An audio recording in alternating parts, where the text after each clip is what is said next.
The royal wedding 2018 took the world by storm, and the aftermath of Saturday's ceremony is engulfing many news outlets.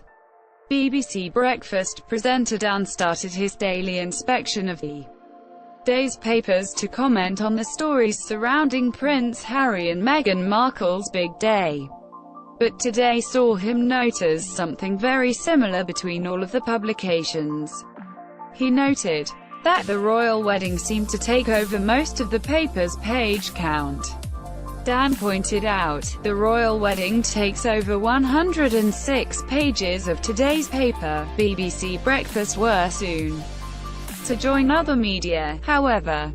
The show branched into its daily dose of sports before launching into its own report of the wedding. Before jumping into the royal section, Dan sighed.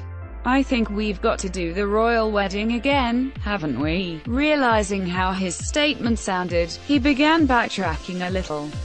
He added with emphasis, "Well, we've not got to."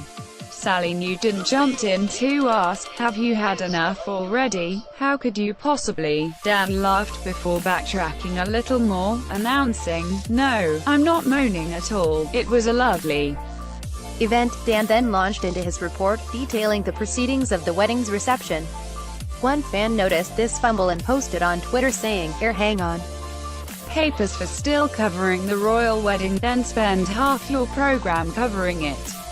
Hypocrite alert. Dan's slip-up follows viewers from last week crying out that the show ought to report on some actual news. Fans weren't happy that the show had dedicated a large chunk of its time to the upcoming wedding.